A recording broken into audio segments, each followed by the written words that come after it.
chat gitu, saya juga udah kasih alamatnya, pasti dong dimanapun kan itu ayah dari anak-anaknya. Jadi saya tidak pernah menutup gitu gimana anak-anak mau ketemu, saya selalu tanya lagi gimana ayah, jadi dia nggak ketemu gitu. Tapi karena belum ada respon, saya juga nggak bisa berbuat apa-apa.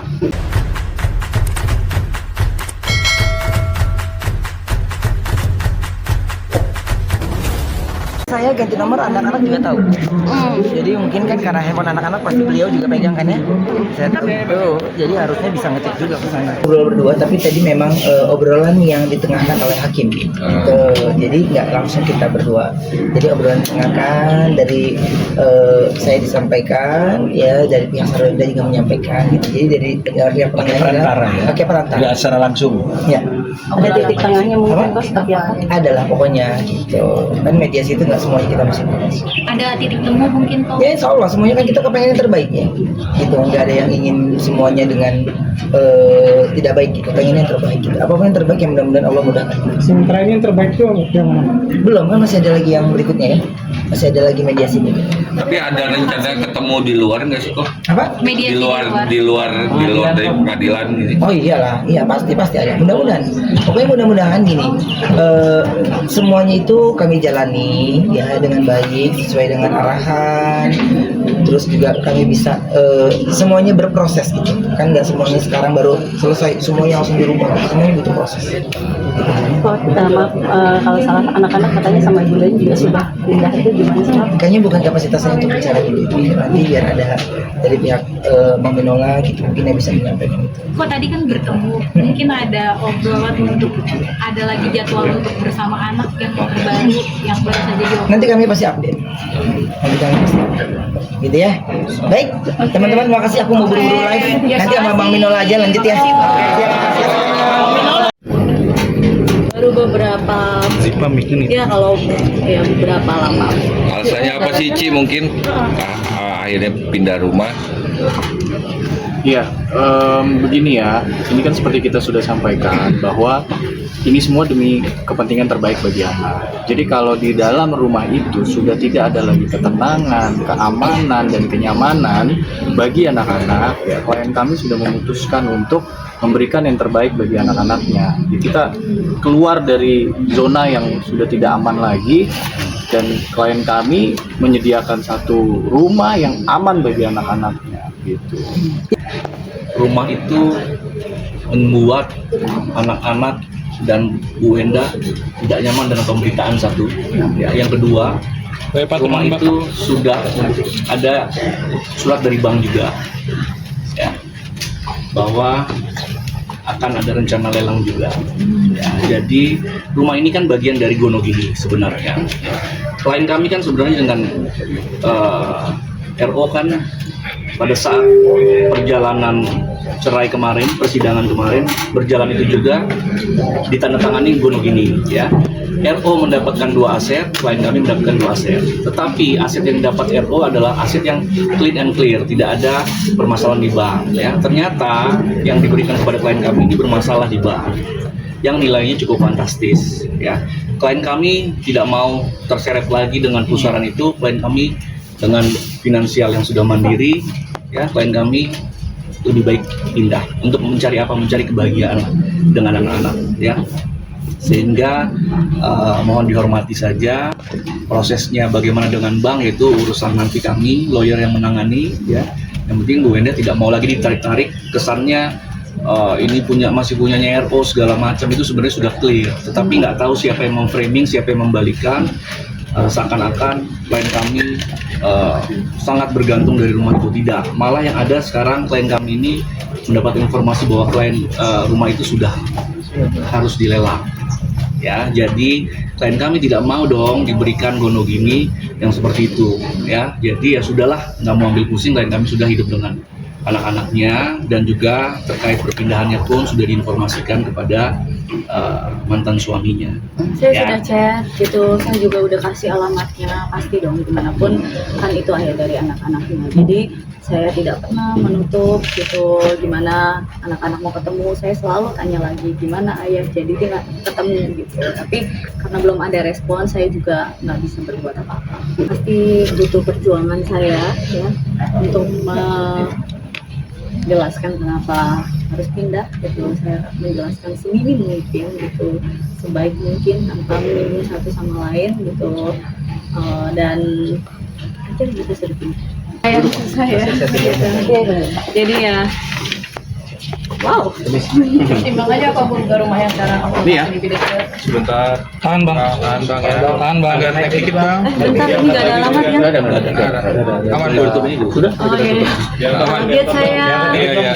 Diangkat dikit. Iya, pokoknya. Tahan bang. Tahan bang. Jangan gerak-gerak abang. Tahan bang.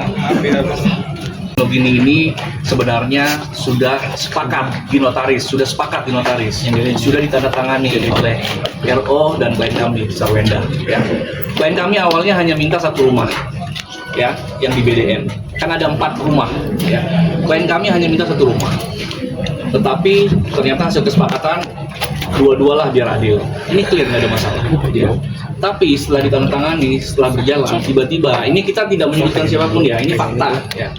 Bang Minola boleh menyampaikan fakta, kami juga boleh dong menyampaikan fakta. Ya, pada saat selesai ditandatangani, berjalan dibagi 2 rumah, ternyata rumah yang ditempati, yang ditinggali, ternyata ada sangkutan hutang yang luar biasa besar.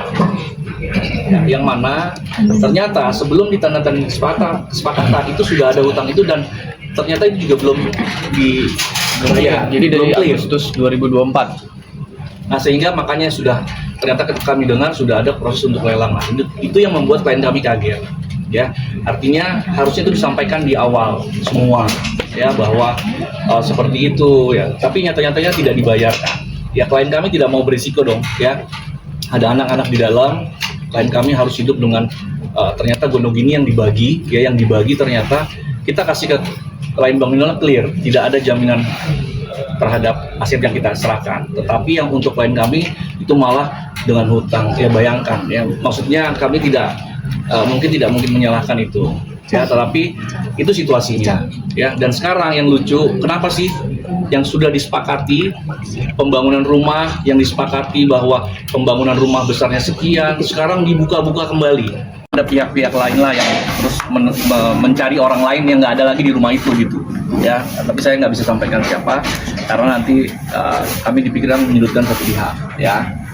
Nah, terus yang terpenting juga klien kami juga sudah clear dari awal Januari sampai sekarang biaya nafkahnya sudah untuk anak semua sudah ditanggung oleh klien kami sendiri, ya.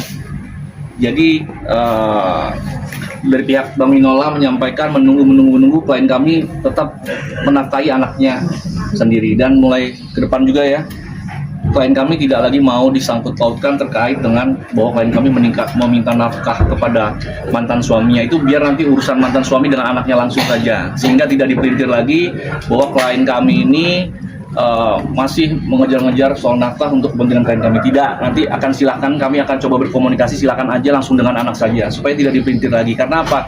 Klien kami selama 6 bulan kemarin sudah mandiri secara finansial juga, ya. Dia bisa membiayai semua, les semua dia bayarin untuk anak-anaknya, dia bekerja sana sini juga gitu, ya. Jadi jangan lagi dibalik bahwa ada permintaan nafkah anak itu kepada suami untuk kepentingan klien kami, itu tidak ada sama sekali. Dan sudah dipastikan untuk ke depan silakan saja nanti bapaknya bisa membuat rekening untuk anak-anaknya langsung saja, berkomunikasi langsung sehingga tidak dipelintir lagi. Karena klien kami ini hanya menyampaikan, dan kami mungkin tidak dari mulut klien kami tapi dari mulut kami hanya menyampaikan kemarin bahwa nafkah terhadap anak itu kan kewajiban secara undang-undang, ya, dari bapak kepada anaknya, ya. Tapi itu bukan permintaan klien kami, itu permintaan undang-undang, dan itu faktanya seperti itu, ya. Tapi klien kami tidak mau lagi dipelintir bahwa nanti seakan-akan klien kami tidak. Nanti silakan saja antara bapaknya dengan anaknya langsung saja, apakah dalam bentuk rekening sendiri silahkan. Klien kami tidak mau disangkut pautkan. Ya, terkait nafkah yang sedang berjalan itu semuanya sekarang ditanggung oleh klien kami sebagai ibu dari awal. Sebagai seorang ibu yang punya anak, apalagi anaknya juga perempuan, saya pastinya maunya yang terbaik buat anak-anak saya. Jadi saya nggak mau nanti ketika mereka besar, mereka melihat seperti ini, saya nggak mau gitu. Jadi saya juga akan berusaha, ya selama ini juga saya berusaha untuk menafkahi mandiri anak-anak saya. Jadi rumah juga semuanya. Jadi ya lebih baik doakan saya sehat supaya saya bisa menjaga anak-anak saya. Bun, tadi ketika pas Bang Chris bilang bahwa mungkin ada Yeye jadi terungkit-ungkit ya Bun, belum lama juga Yeye kan baru setahun ya, mungkin itu jadi tadi bikin Bunda akhirnya nggak bisa nahan air mata nih Bun. Gimana Bun? Nah itu yang saya mau tanggapi ya dengan sangat tegas ya. Pertanyaan saya begini. Baik Pak.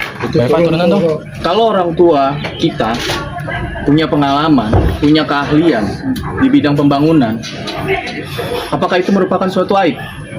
Itu yang saya mau tanya.